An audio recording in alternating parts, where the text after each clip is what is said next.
Bom, o tema desse vídeo é Oriente Médio, Brasil, guerra na Síria, Israel, Benjamin Netanyahu e Bolsonaro, etc e tal, relação Brasil e Oriente Médio, relações internacionais. Eu estou aqui num piloto do canal, na série Questão de Ordem, com o Diego Rabelo, que é pesquisador em memória e patrimônio cultural, faz mestrado na UFPEL, na Federal de Pelotas. E para a gente bater um papo descontraído, era para ser uma live, mas questões técnicas aí envolvendo o horário de verão, né, Diego? Lá da Bahia, eu falava um negócio aqui, demorava 1 hora pro Diego ouvir lá. Então a gente resolveu gravar, fazer offline depois aí, vocês estão vendo, é porque a gente colocou no ar. Diego, boa noite, tudo bem? Como é que estão as coisas aí na Bahia? Beleza, o calor é insuportável. Aqui tá bastante quente também, de vez em quando vocês que eventualmente estiverem vendo vão ouvir um som, porque é ano novo, afinal, amanhã é o último dia do ano, mas nós estamos aqui trabalhando porque nós temos um projeto que deve entrar em campo o ano que vem, e para nós não tem tempo ruim. Em vez da gente estar estudando, o Diego do mestrado e do doutorado, nós estamos aqui falando sobre o Oriente Médio, mas tudo é válido. Diego, explica pra gente aí, para começar, o Oriente Médio.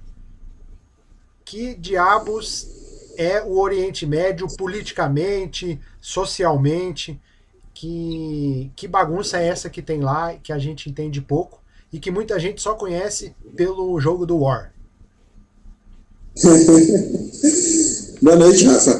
Primeiro falar sobre o projeto do Tribuna, que eu acho que tem tudo para dar certo, né? Ser uma voz aí alternativa em meio a essa guerra de comunicação profunda e complexa que a gente tá passando.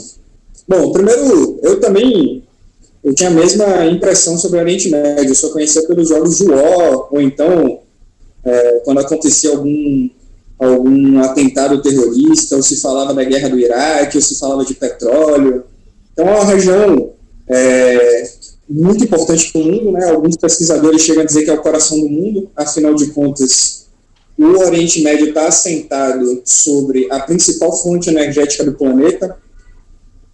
A maior parte da principal fonte energética do planeta está naquela região, e ela é uma região geopolítica, né? Por que se fala Oriente Médio? Se fala Oriente Médio porque o Oriente Próximo é o norte da África, e ela fica entre a Ásia e a Europa, então é mais ou menos ali no meio, e é um lugar de encontro de civilizações, né? Então você tem ali civilizações milenares, vamos assim dizer, né? Um conjunto de conquistas, um conjunto de variadas conquistas de variados povos, de variadas guerras, etc. O que não significa dizer que o conflito atual tem a ver com essas brigas que aconteceram lá atrás. Isso faz parte da formação histórica da região, mas os conflitos que são absolutamente contemporâneos, né? Eu diria para você que tem menos de 100 anos, né? A questão palestina, etc. O que acontece, que parte, eu advogo por essa tese, obviamente que é uma chave de leitura, mas eu advogo por essa chave de leitura, que depois da Primeira Guerra Mundial, com o fim do Império Turco-Otomano, ali em 1916, em 1917, ali, finaleira meio para final da Primeira Guerra Mundial, as duas potências imperiais do mundo, naquela época, que era a França e a Inglaterra, sentaram na mesa e começaram a discutir como é que iam dividir aquela região, né? E olha que naquela época não se estava falando nem de fontes energéticas, se estava falando de uma região estratégica que divide o planeta no meio. E se criou um acordo, que se chama o Acordo de Sykes-Picot. Eram dois chancelés, o Sykes, que era o chanceler inglês. Tipo o Tratado de Tordesilhas, assim, né? É mais ou menos parecido, né? Com a diferença que os caras estavam já discutindo os espólios da derrota da guerra do Império Turco-Otomano. Então, aí os caras foram lá e dividiram a região na marra. e deu alguns mandatos, né? Então aquela região ficou sob domínio de alguns mandatos. Um mandato inglês, aí você vai ter a Palestina, o Iraque e alguns outros países ficaram sob domínio inglês e outros países ficaram sob domínio da França, né? É o caso da Síria, no caso da Líbia, no norte da África, tem uma influência da França, né? Que era domínio francês. Isso porque os árabes ajudaram franceses e ingleses a derrotarem o Império Turco Otomano, né? E lhes era prometido a liberdade, etc., a gerência sobre seus próprios territórios, o que jamais, pelo menos nesse período, aconteceu, né? Vai acontecer com muito mais luta, com muito mais luta anticolonial, etc., para expulsar ingleses e franceses dali, né? Então, basicamente, a confusão atual que a gente vê ali tem a ver com esse acordo de Sykes-Picot, que dividiu os espólios da Primeira Guerra Mundial entre franceses e ingleses. Os ingleses vão começar a perder influência por conta da ascensão dos Estados Unidos, ingleses e franceses, e os Estados Unidos substituem o papel dessas potências na região, né? Então, o que era o papel que Inglaterra e França exerceram durante muito tempo ali, vai ser substituído pelos Estados Unidos, mas isso já é uma questão mais, já chega mais próximo da contemporaneidade. Diga lá. Se você se movimentar menos, as pessoas vão conseguir te ver melhor. Vou tentar. Pode falar, pode continuar. É isso. Sobre Sykes-Picot é basicamente isso, é o início daquela confusão. Mas foi só os Estados Unidos que substituiu a Inglaterra ou existem outras potências? Porque durante esse processo recente existe, inclusive que tem a ver com a guerra, na Guerra da Síria aparece muito a relação da Rússia com a Síria, Estados Unidos com outros países ali do entorno. Dá uma impressão que, além dos Estados Unidos, a União Soviética, durante um tempo, influenciou muito aquela região ali. Sim, o papel da União Soviética, por ser uma região geoestratégica, se costuma dizer, né? Quem é grande demonstra sua grandeza no Oriente Médio, né? Demonstra sua projeção de poder no Oriente Médio. E a União Soviética tinha bastante influência ali, teve influência no Iraque, teve influência em alguns países da região. Inclusive, a União Soviética foi o primeiro país a reconhecer o Estado de Israel. O stalinismo tem o dom de estar do lado errado da história, né? Então, foi a União Soviética naquele período que forneceu armas, deu apoio, inclusive, para a criação do Estado de Israel. Foi o primeiro aliado, inclusive, do Estado de Israel.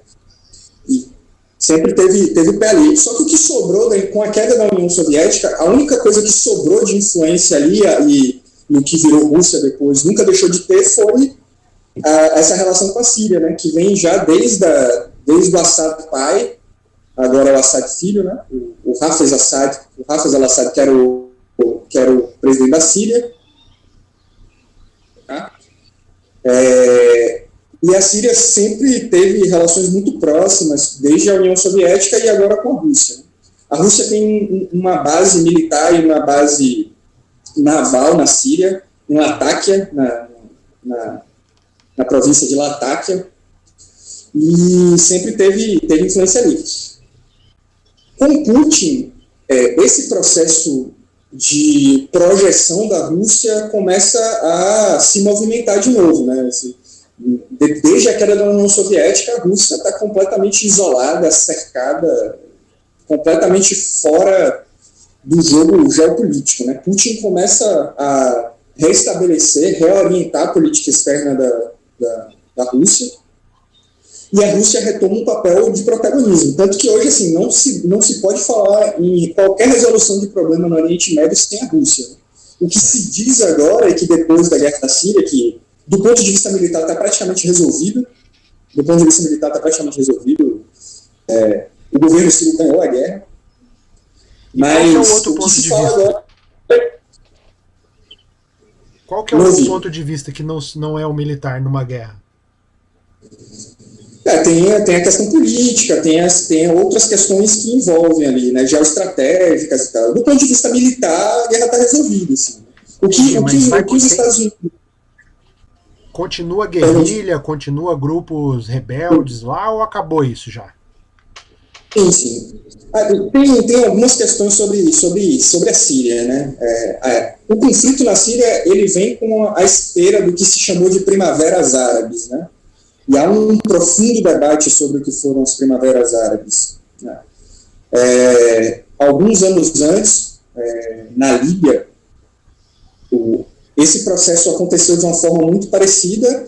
França, Estados Unidos e Inglaterra interviram para lá e ajudaram a derrubar o governo. O governo foi durante muito tempo aliado dessas forças ocidentais, deixou de ser aliado, e aí os Estados Unidos foram lá, interviram, derrubaram, e hoje é aquela carnificina que é hoje, né, que é um conflito de tribos lá, os caras estão... voltaram a importar escravos dali, é uma coisa de louco, assim, voltou à idade média, assim. O país era o país africano de maior IDH durante os anos de Gaddafi, que é uma figura altamente controversa, né? Vou fazer uma defesa irrestrita do Gaddafi aqui, mas colocando os elementos na mesa. Era o país de maior IDH da África, os Estados Unidos foram lá, interviram, quebraram o país no meio e está lá agora quebrado no meio, né? Uma confusão, enfim, que arrastou o país para a barbárie. E esses processos de Primavera Árabe também atingiram a Síria, né? Quando começaram esses processos de Primavera Árabe, todo mundo correu para garantir os seus interesses, né? Os iranianos, os sauditas, os Estados Unidos, a Rússia, todo mundo correu para garantir os seus interesses. Mas, Diego, peraí. Se os líderes de lá, do Oriente Médio, tipo Gaddafi, eram aliados dos Estados Unidos, França e Inglaterra, por que teve esse processo de Primavera Árabe para desestabilizar esses estados nacionais e estabelecer praticamente guerra civil, tanto na Líbia quanto na Síria, na Líbia com sucesso, na Síria sem sucesso. E sim, talvez em outros, tem um outro país ali que está em guerra também, né? Sim. Países ali, né? Então, mas se os caras eram aliados, por que foi a confusão lá? Ou eles não eram aliados? Porque essas alianças, elas são cambiáveis. Vamos lembrar que Saddam Hussein cumpriu um papel escroto para os Estados Unidos na guerra com o Irã. O Irã fez a revolução iraniana que aconteceu em 1979. Vamos lembrar que o Irã era o principal aliado dos Estados Unidos até então na região. Acontece a revolução Ayatollah, o Ayatollah Khamenei assume e os iranianos expulsam as empresas inglesas, americanas de dentro do Irã. O Saddam Hussein vai fazer a guerra em nome dos Estados Unidos contra o Irã. E aí é uma guerra catastrófica, assim, né? Foi 1 milhão de mortos, a infraestrutura dos dois países destruídos. E um belo dia, os Estados Unidos, o Bush filho, obviamente em nome de algum projeto, terminou que o pai não teve coragem de fazer, né? Foi lá e destronou Saddam Hussein. Saddam Hussein também era aliado, vamos lembrar que Saddam Hussein também era aliado dos Estados Unidos. O Gaddafi, durante muito tempo, foi aliado dos Estados Unidos. Só que essas relações são cambiáveis, elas mudam. O que se comenta, eu não sou especialista em Líbia, mas o que se comenta é que o Gaddafi tinha uma posição muito independente para o gosto da política externa americana. Se falava que ele queria criar uma moeda única dos países africanos, etc. E isso, obviamente, mexe com os interesses das potências imperialistas. Né? Mas isso tem a ver com outras coisas também. Isso tem a ver com o pan-arabismo, com a ideia do socialismo árabe, aquela história? O pan-arabismo seria, mal comparando, guardadas as devidas proporções, seria um tipo de bolivarianismo latino, só que no caso lá, né, seria um tipo de bolivarianismo árabe, né, que é a ideia de uma grande nação árabe, etc. Isso tem a ver.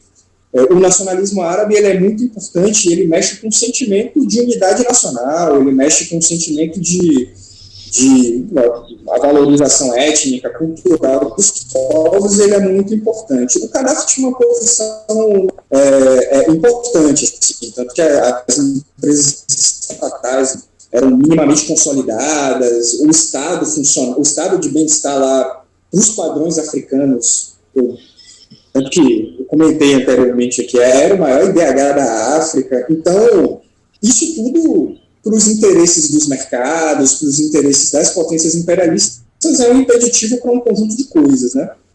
E a guerra na Líbia serviu exatamente para isso, né? Vamos mudar tudo isso aqui. E o que se chama de primaveras árabes, que se banalizou esse termo, né? Começou lá com Pierre Drouet, que é um trotskista famoso, a Primavera dos Povos, tem um livro, né? A Primavera dos Povos começa em Praga, e aí se banalizou, né? Qualquer tipo de mudança que tinha algum apelo popular dentro do país, e de fato tinham, até porque eram apelos por mais liberdade, mais democracia, mais participação política. E os Estados Unidos, obviamente, as potências imperialistas utilizaram isso para desestabilizar os governos que não interessavam. Vamos lembrar, por exemplo, que teve Primavera Árabe em países que são aliados até hoje dos Estados Unidos, Catar, Arábia Saudita, quando se iniciaram os processos, no Bahrein, quando se iniciou os processos ali, foi sufocado e não teve muita conversa não, né?